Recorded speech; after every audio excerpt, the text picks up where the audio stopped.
Perkataan Pancasila dipakai untuk sebetulnya mendemonstrir anti kepada kaum. Padahal tidak, Pancasila itu sebetulnya tidak anti kaum. Kaum dalam arti ideologi sosial untuk mendatangkan di sini satu masyarakat sosialistis.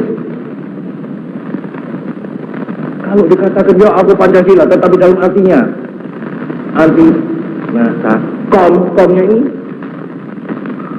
Pancasila juga dipakai untuk mengatakan aku Pancasila tetapi aku anti nas, aku Pancasila tetapi aku anti A.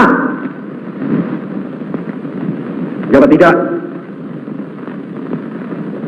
Pancasila adalah pemersatu,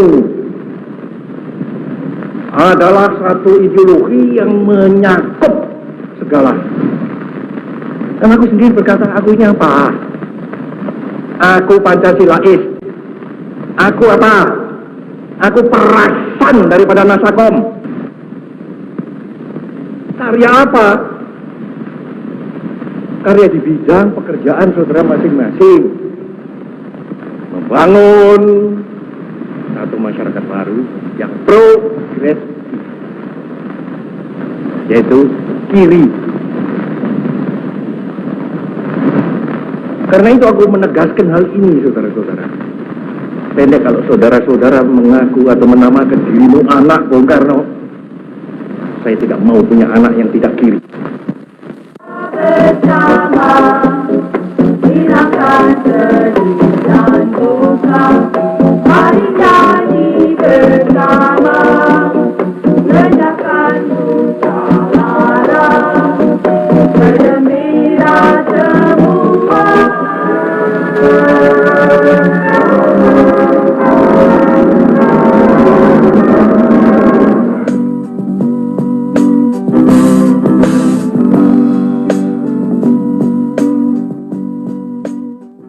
Saya pikir dulu di masa pemerintahan saya kejam, ternyata era ini yang dipimpin 10 tahun ini lebih kejam dari era saya 32 tahun. Tidak sebanding dengan sekarang, dulu saya tidak pernah mengajukan atau memerintahkan anak saya untuk menjadi presiden atau wakil presiden, tapi di era sekarang parah, akan bagaimanakah Indonesia ini yang akan datang jika seperti ini, terus merajalela. Saya pikir setelah jatuhnya kekuasaan saya, Indonesia akan lebih baik dengan sistem demokrasi. Ayo masyarakat bangkit dengan semangat reformasi kita, sama-sama kita perbaiki dan kita jaga negeri ini dari orang-orang yang rakus kekuasaan dan para penjilat kekuasaan. Dan buat aparat negara juga kalian hati-hati, karena mata dan hati rakyat selalu melihat. Kalian lahir dari rahim rakyat, kalian digaji oleh rakyat, perbaiki diri kalian untuk netral. Saya itu orangnya yang menjadikan negara ini saya kasih otonomi pada daerah. Bukan itu saja. Dalam Orde Baru, saya cerita mekanismenya. Orde Baru itu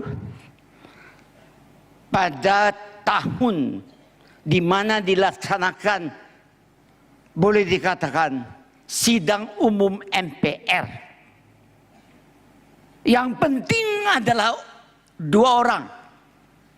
Pertama, setelah pemilu dipilih yang namanya koordinator atau ketua harian keluarga besar Golkar atau ABG. ABG adalah ABRI, birokrat dan Golkar. Ketua ini mempunyai tiap fraksi itu mempunyai namanya wakil ketua atau ketua pengganti. Dua. Jadi yang memimpin itu 7 orang. Yang menyusun kabinet adalah 2 orang. Satu presiden terpilih dan satu ya ketua harian dari keluarga besar Golkar itu. Anda bisa periksa. Kabinet pembangunan pertama, koordinatornya namanya Jenderal Soeharto. Presiden terpilih namanya Soeharto. Soeharto dengan Soeharto ngomong sendiri. Menentukan siapa yang duduk dalam kabinet, etc. Hei, zamannya waktu itu mengharuskan. Maka jangan heran kalau nanti ya pada waktunya seorang dari daerah Batak maju ke sini dan bilang horas. Hati-hati dengan budaya politik orang Jawa dan Sunda. Kalau mereka sudah mengatakan silahkan, monggo, mangga, itu artinya satu dilepas, empat dipegang. Presiden pertama dikenal dengan gila wanita. Presiden kedua dikenal dengan gila harta. Lalu presiden ketiga dikenal gila teknologi. Kalau presiden keempat, Gus? Kemudian kalau presiden yang keempat, ya yang milih itu yang gila. Izinkanlah saya dengan rendah hati melaporkan kepada sidang yang mulia ini bahwa secara pribadi saya telah mengumpulkan seluruh keluarga dekat saya dan meminta kepada mereka untuk sungguh-sungguh berjanji agar jangan membuka peluang sedikit pun bagi terulangnya KKN tersebut di kalangan keluarga saya.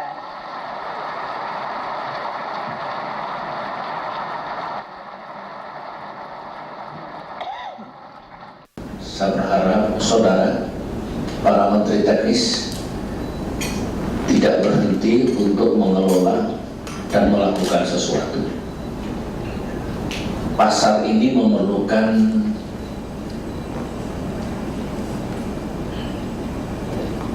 pengetahuan, atau pasar mesti mengerti bahwa kita bekerja secara sungguh-sungguh mengikuti apa yang kita lakukan untuk memastikan bahwa paket kebijakan itu dijalankan semua. Ya, kalau ada yang nggak benar, ya diproses hukum saja. Jadi kalau ada tersangka korupsi misalnya, ditahan. Seiring jabatannya berjalan, beliau juga sudah melakukan banyak cara untuk menumpas kasus korupsi di negeri ini. Tapi berbagai tantangan di berbagai sektor masih membuat upaya itu belum bisa berjalan dengan lancar. Dan hingga akhir masa jabatannya, kasus korupsi di Indonesia masih banyak dan urung tuntas. Bahkan pelakunya tidak lain adalah para kepala daerah. Di pertengahan tahun 2023 ini saja tertangkap 8 pejabat daerah. Kasus memalukan ini pun didominasi oleh para bupati. Nama-nama bupati seperti Muhammad Adil, Bupati Meranti yang terjaring OTT, dan video viralnya di sosial media menyebut Kementerian Keuangan setan. Ini orang keuangan isinya nih iblis atau setan.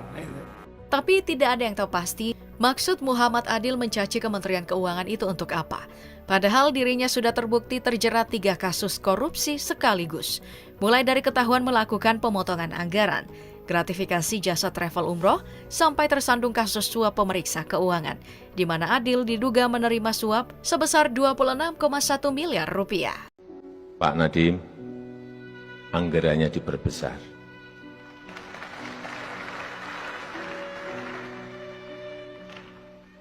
Gak apa-apa, dimulai tahun ini, nanti kan sudah ganti presiden. Tapi dimulai dulu yang gede, jadi presiden yang akan datang pasti mau tidak mau melanjutkan. Entah itu 01, entah itu 02, itu entah 03. Tapi dimulai dulu. Saudara, kesehatan nggak bayar, subsidi listrik, subsidi BBM, kemudian sekolah harus kita bikin nggak bayar, gratis. Kemudian kita akan kasih makan siang.